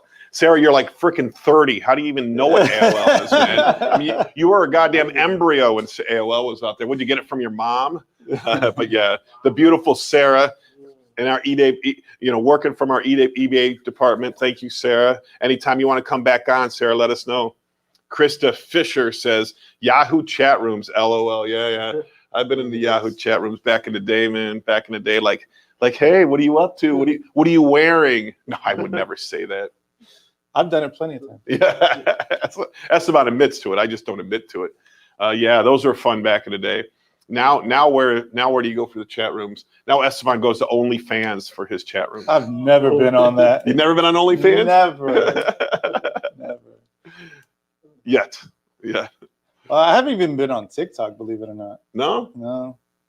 I'm just going on YouTube and Facebook. Well, rarely Facebook, mostly YouTube. That's my social media of choice. Yeah. The other night at dinner, I was sitting down and I go, yeah, I just got an email from Tinder, and my wife's like, why the hell are you on Tinder? Why are you on Tinder? I'm like, just joking on it, just joking. And I know damn well she went on there looking to see if I was on searching my emails. Is this bastard really on Tinder? It was a joke. I'm not on Tinder, unless you want to swipe right. Just kidding. J. Lee Day Clee, thank you so much for your advice. And honestly, you made my day by saying my last name correctly. Dakley. All right. First American since I've been in America 4 years. Where are you from, Dakley? Yeah, 100%. I'm glad you came on here. Any sort of advice you need for this business, we'll always feel free. We love you. We love all of our people, our viewers, our community. Make sure you sign on Binstore and Truckload Buyers Co-op, all right? So you can get free advice from everybody. Our community is over 5,000 strong, growing to 6,000 right now. Make sure you sign up on there. No brokers are allowed. I went down through there today and deleted a bunch of brokers who are posting loads. I normally leave the loads up for, a couple hours or maybe a day, just so if somebody really wants them, they can have them. I just don't want the site muddied up. Truckload Liquidations has a lot of that stuff. Same stuff's over there. So go over there if you want to see the loads. My group's just about giving free, honest advice. Facebook user, Tom, have you ever had a booth in the ASD Market Week? I've never had a booth there, but I certainly went there. I went there. It was top rated seller. There we go, Paul. Yeah. That's what we were looking for. Thank you, Paul. I went there. We did it. We did have a video from ASD that Stan put up a few weeks ago. We went there. I remember, I don't resell this stuff. I just have my stores, my bin stores. I'm not in the truckload business. I'm not a broker. I will tell you where to buy stuff. I won't ask for a commission on it.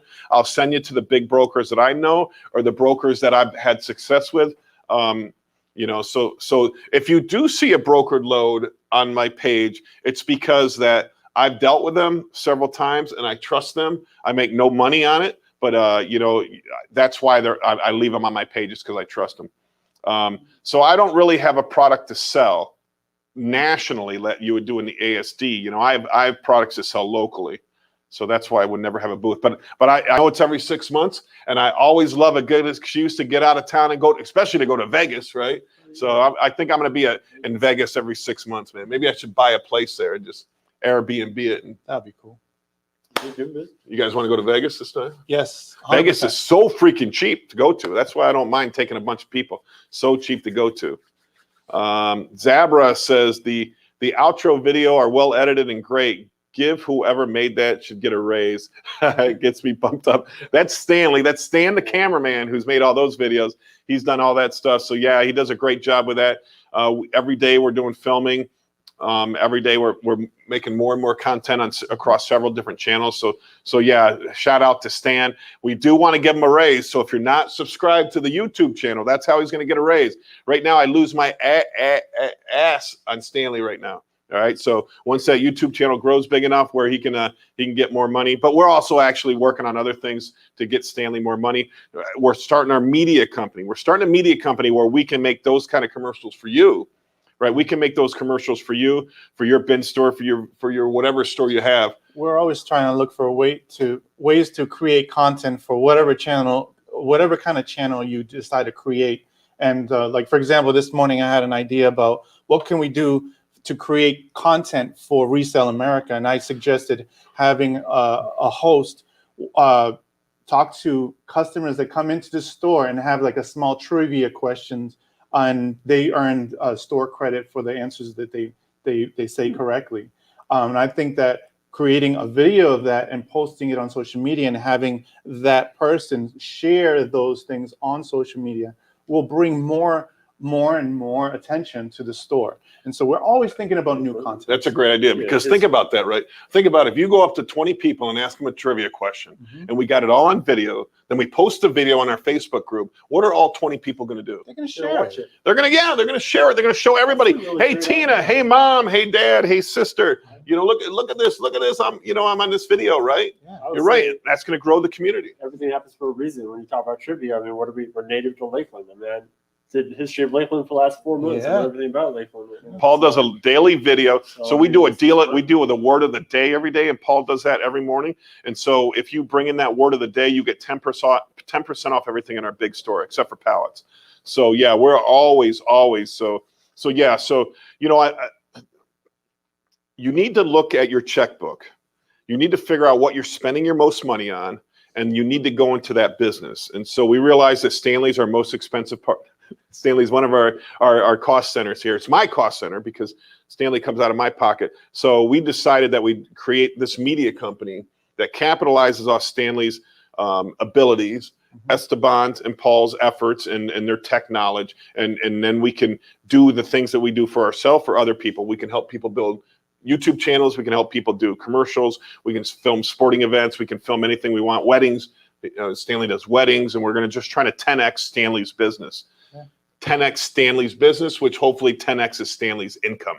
So Stanley will be a baller here pretty soon when this gets rolling. You're making more money than us. That's right. So we're trying to get everybody. We're trying to get everybody off my payroll and become partners. People that we like, people that we know are hard workers, know that are good workers, that put in their time. All three of these guys have put in their time with me, and so now we're trying to 10x their business, their lives.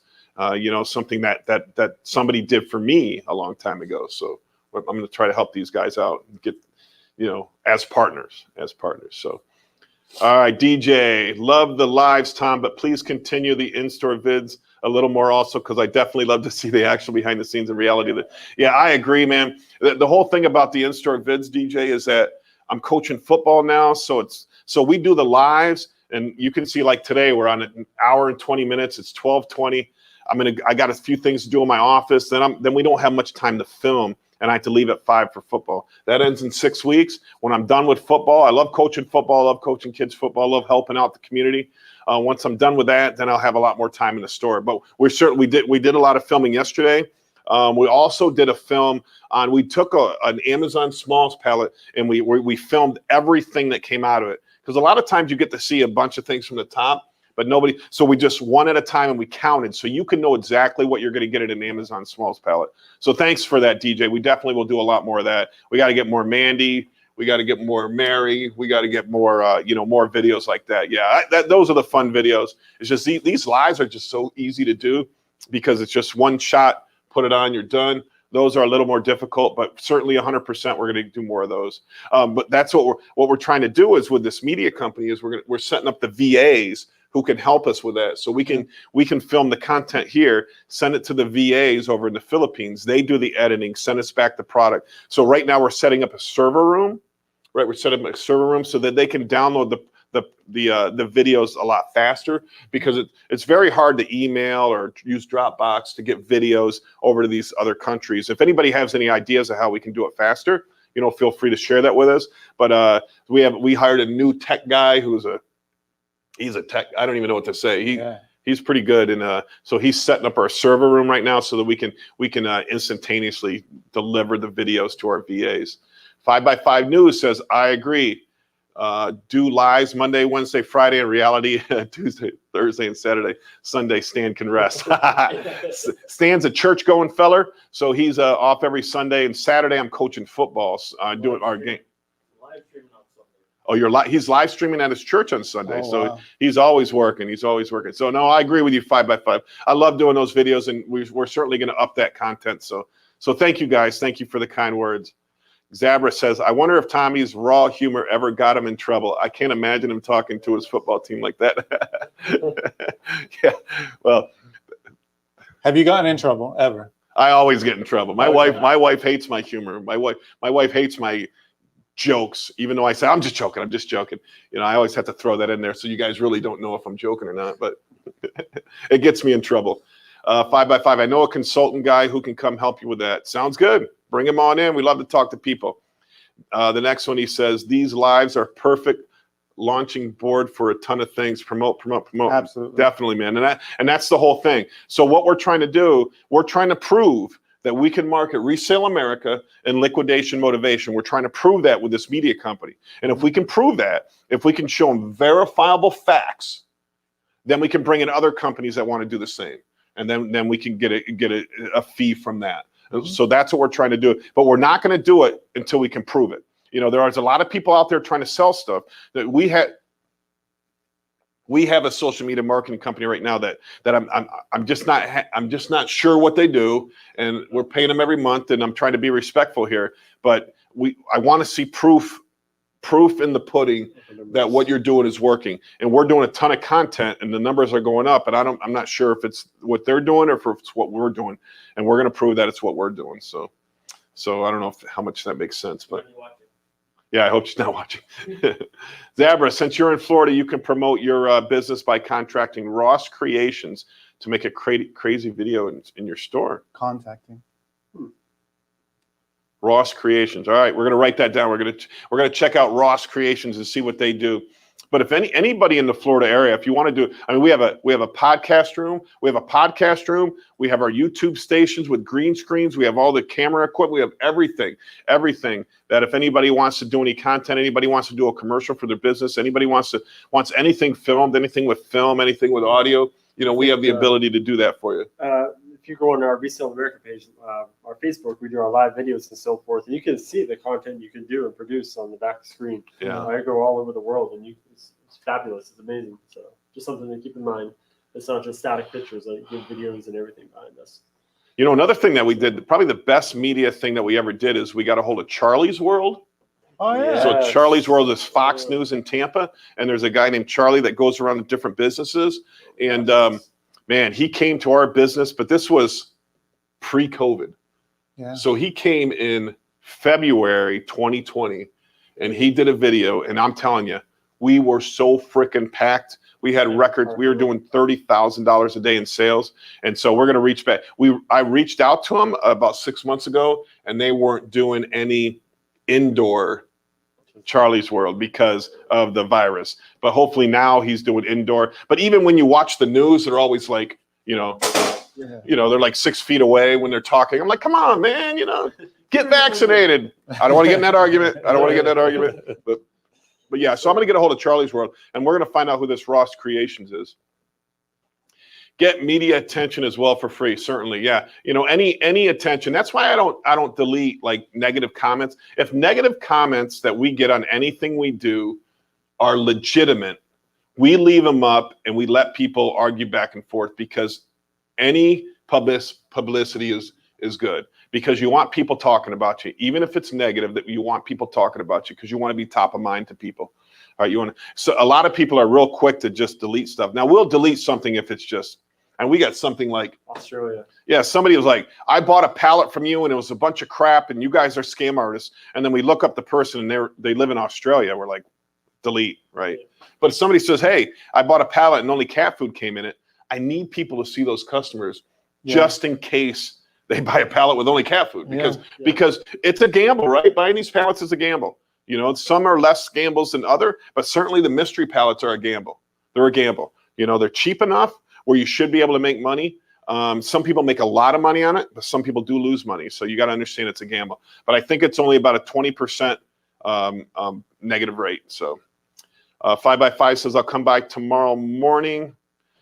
Just got back from Vegas, and Tiger King 2 starts 11/17, so I have a few weeks. Yeah. I did the news saying that I'm probably the only one in America that's never seen Tiger King. You've have never not seen Tiger King? Tiger I King? watched the first episode, and You gotta keep That's like a watching. freaking car accident. You just can't. You Yes. can't stop Only watching, one in man. America probably has never seen it. Yeah. They were watching it, Two Broke Girls or something. Tom, Facebook user says, Tom, I will like to travel around the U.S. and do a bin store review, something like that guy, a Barstool Pizza review. Yeah, there you go. That's a good idea. It's funny when we do a video and we put bin store in the title, we get a lot of viewers. We get a lot more views than just a normal video. There's a lot of people interested in bin stores out there.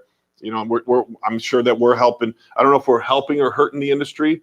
We're probably helping new people, but hurting the people that are already in it. But there's just so much stuff to go around it. It's crazy. So yeah, go ahead, do those reviews. Anything, any sort of content you can do to put out there, is good. The problem is, even like Gary Vee will go in front of 20,000 people and say, you know what? You need to get off your ass, put 60 pieces of content a day out there and promote everything that you're doing. Document, not create. Document, not create. And build it, And I don't know how many people, and he will say, out of everybody in this place, only one of you will do it. Out of 20,000 people, only one of me do it. I don't know how many people I talk to. I got people in the car business, people in the phone business, people that in every business that I'm just like, dude, why aren't you creating content for yourself? Why aren't you saying, hey, this is the new car I just got in, and put it out there in front of thousands of people? It's free. It's free, but they don't freaking do it. I don't get it. Yeah. I just don't get it. I don't get it. You got to create content all the time if you're in business. If you're in business, you got to create content. So yeah, Facebook user. I don't know who you are because it says Facebook user, but certainly, yeah, that would be a good idea. People will follow you. People will like it. Just put anything out there. There's an ass for every seat. There's an ass for every seat. So no matter what business you're in, I don't care if you're taking pictures of birds in a sanctuary, or if you're filming alligators. Paul did some alligator stuff, or if you're reviewing metal music. I don't care what you're doing. There's people that like you. There's people that like you, and you can be the best at it, or you can be I'm telling you, it doesn't matter. You know what? One video that I watched, this is like my proof of concept video to everything. Go look up German in Venice on Facebook. German in Venice on Facebook. This guy, his first video, he got on a bicycle and he put his phone camera on his bicycle and he drove around Venice Beach, right? And he's a German guy, so he has an accent. And he's like, look at all the homeless people, right? I don't know if that's a good German. That's probably not a good German accent. Probably not. Look at the homeless people, you know, like showing like this, like Venice is horrible, right? Boom! Millions of views, right? Now the guy's a multimillionaire. Everybody thinks to be in this business, you need shit like Stanley's got, and you need editors, and you need to have great quality. No, just put something interesting and fun on there. People will like it. You don't need any of that. But that's what stops so many people from doing it. That's what stops everybody from doing it. Oh, I got to go buy the 700. No, you don't. No, you don't. Pick up your damn phone, videotape something, and post it. Post it. That's it. The end.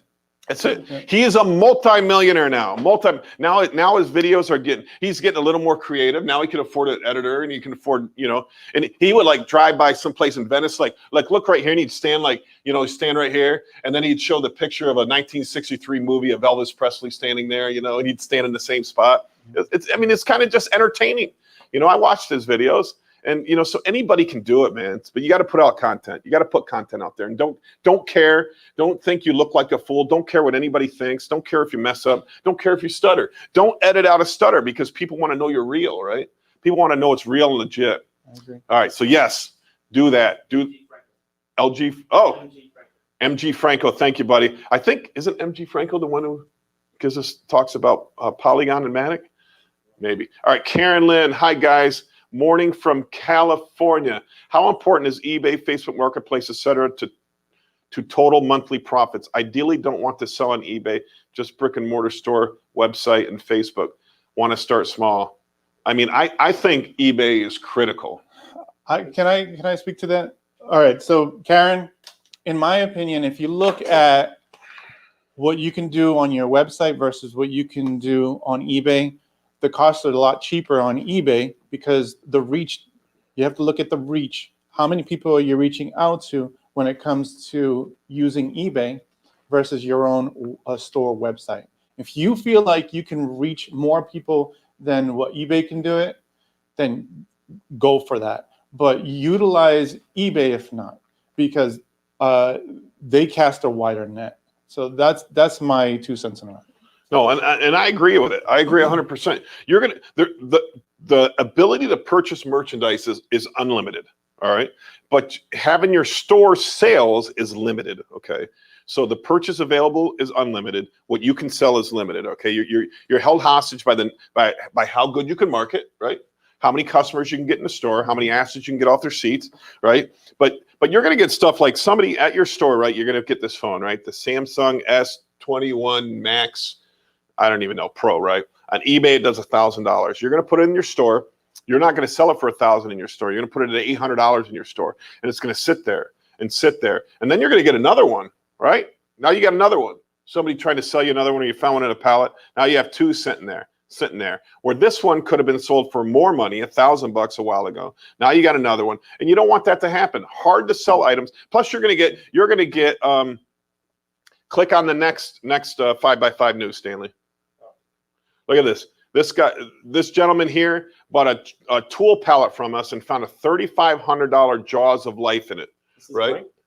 Mike? Yeah, that's Mike. So $3,500 Jaws of Life in it, right? Are you going to sell that in your store? Is somebody in your store going to buy a $3,500 Jaws of Life? No. On eBay, gone. Hard to sell items, commercial items, things that will sit on your shelf, broken items. Gone. It doesn't matter. Commercial stuff, gone. Those kind of things you're going to get all the time. So you have to have eBay. You have to have eBay. That's my only criteria. No matter what you do in this business, you have to have that one platform that you can get rid of the hard to sell items. So I would think you got to have them. So Mike bought a pallet, had the $3,500 tool in it. It's still and that was an Amazon. I'm sorry, it was a Home Depot Turbo Smalls. So there was, I don't know, 500-700 items in his pallet. He found one piece in the bottom worth $3,500. Always had amazing buys from Tom while traveling. I do this as my side hustle and it works. There you go, Mike.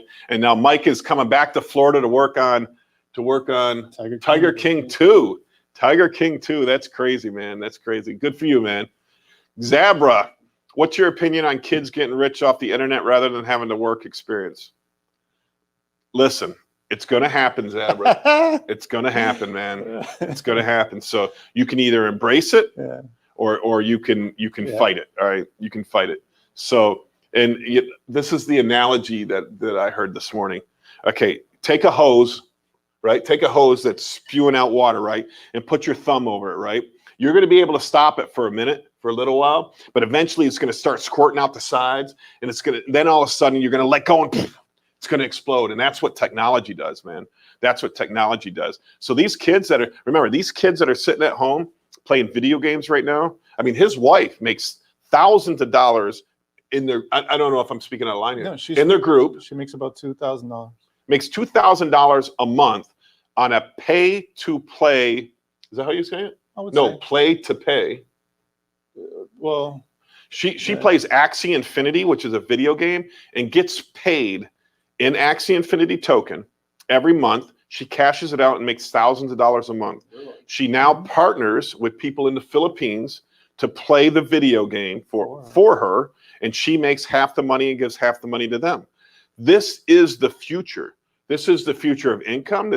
Think about it. You know, we're talking about UBI and you know what the future is going to be like. You know, so many people are going to be blockchain technology is going to put insurance companies out of business, Wall Street out of business, banks out of business, any lending platform out of business, anybody transferring money out of business, all are going to be out of business.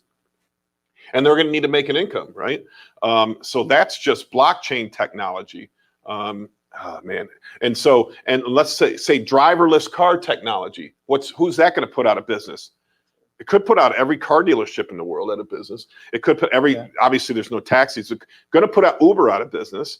Going to put tractor trailer drivers out of business. You know, all these people are going to be out of business. So in the future, there's going to be so many people out of business that they need to find, non-traditional ways to make money. And imagine if you can sit your country ass home all day playing a video game, making thousands of dollars a month. What would you rather do?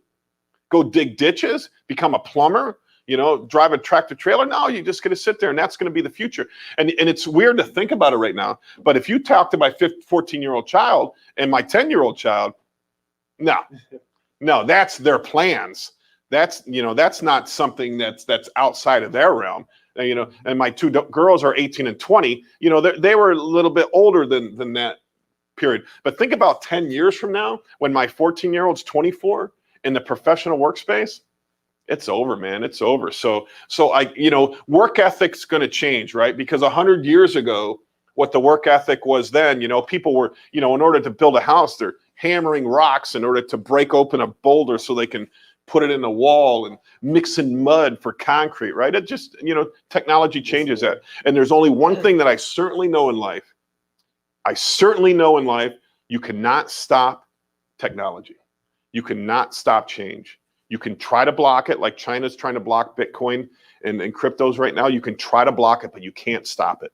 You can never stop it. So this innovation is going to come through. This innovation's made me rich. It's going to make a lot of other people rich. All of us invest in it, and it's not going to go away. So there might be short-term downfalls to it, but it's certainly not going away. So Paul he looks like he has something to say, and he's holding on to it. I always get something to say.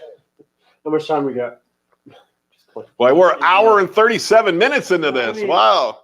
Going, for example, is coming up above, talking about how kids are getting rich. My kids watch TikTok, and they come up to me, look at this video, and it's about a damn kid running into a wall. You get like 3 million, views, and I'm over here, analytical education videos, and might not even comparison. I'm like, what the hell could go wrong with my life? Like, these kids are just stupidest videos that they love. I get it. I mean, imagine a future where life was only about fun and entertainment, that it's set up so that your work is playing Axie Infinity or whatever video game it is at the time. That's how you pay all your bills. And then and everything's entertainment. It's something that we can't conceive yet. And I have a tough time wrapping my head around it, but I certainly think with the metaverse, go look at Facebook. Do you watch Star Trek? No, I don't watch Star Trek. Well, the concept behind Star Trek is that the world is already run on its own. There's no true monetary system, and we humans, we do things out of pleasure. We run a restaurant, but we don't charge anybody. We just love, we have that passion because we're receiving, the money is already taken care of. We're fed and Right. everything. So creating a restaurant for others' pleasures. So I could see a future like that. Maybe because I'm a Trekkie, but I still see that when it comes to the technology that we see now, especially with Axie and with all this blockchain technology, the possibilities, I could see it. Tom, the other day I was talking to you about it's already almost ingrained with us. I mean, you were talking about your two kids, but my mom 20 years ago, she was buying Webkins. And you take you buy the doll from the store and you punch in the code on the computer and you play the game and you earn little coins or whatever you do.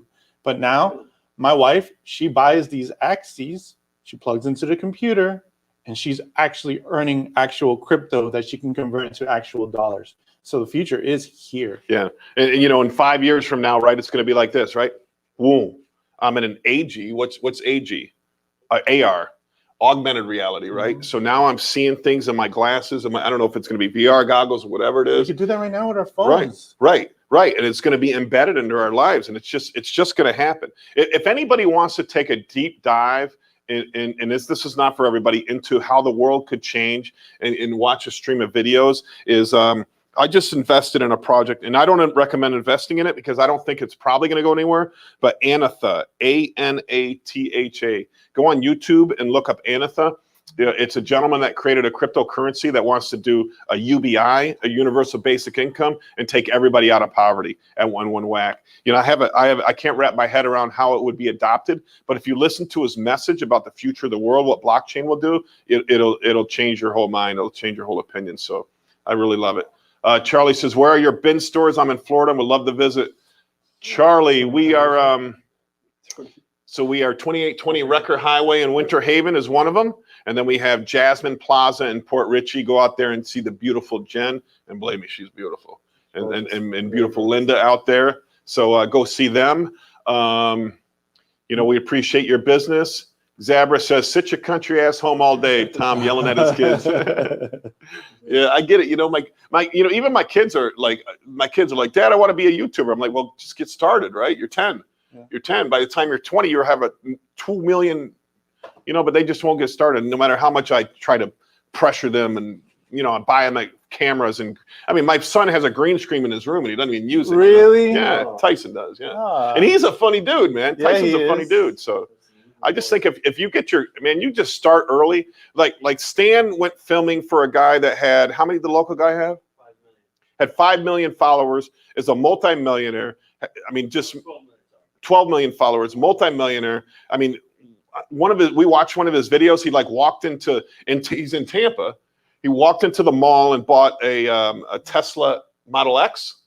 And then he went to a store next door and bought 2 jet skis. And he said, "We're just going to crash these jet skis." And it was like $58,000. And so when we go to his first video, 14 years old. 14 years old. Know what he's doing? Playing video games. That's what he was doing. His video was him playing a video game. And it was cheesy and it was stupid and it was dumb. Now he's got 12 million followers. Now he's what, 22? Yeah, he owns a more expensive house than all of us. Yeah. 22 years old, multimillionaire, multi-million-dollar house. 8 years is all it took him to become a multimillionaire. All he did was do it every day, did it consistent, and built his channel. So, you know, I'm encouraging my kids to do the same thing.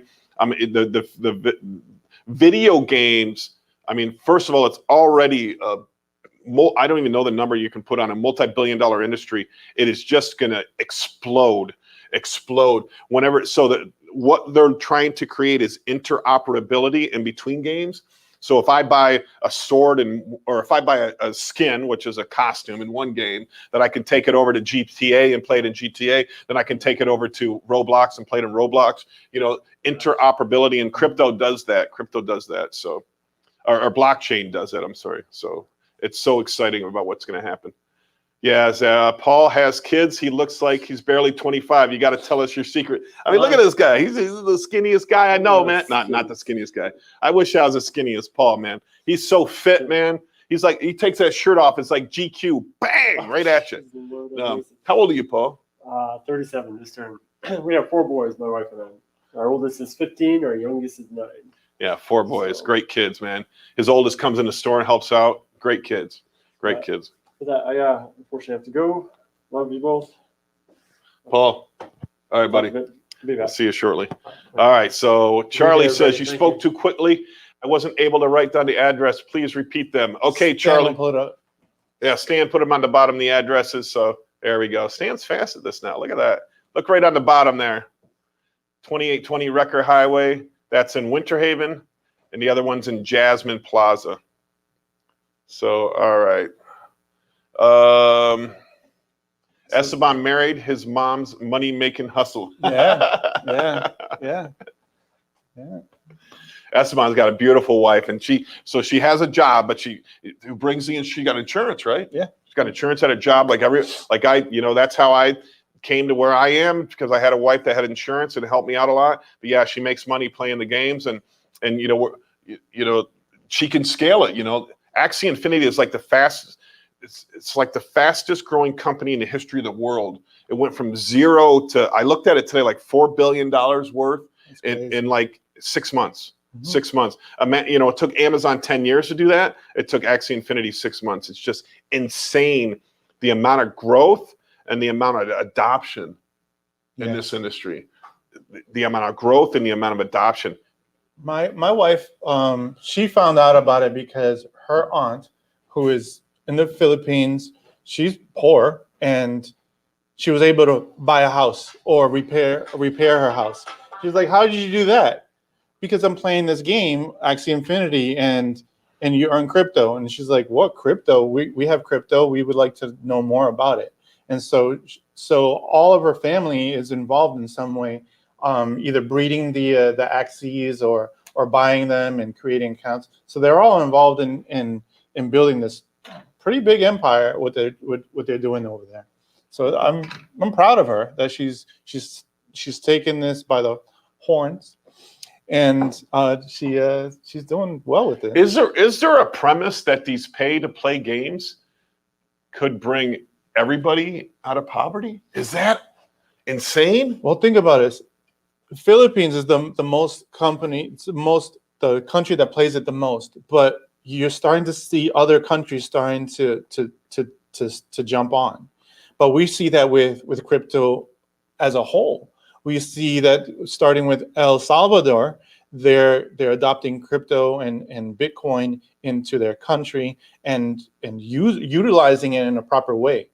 Now, a lot of people will discount them to say, "Oh, they wouldn't know that much about technology. They probably won't adapt to it." But they took what they've learned and they've implemented other applications, so this way they can function within their country. For example, they use the Strike app for other things, and they use, well, now they can use Twitter, but they were using other things to transfer money.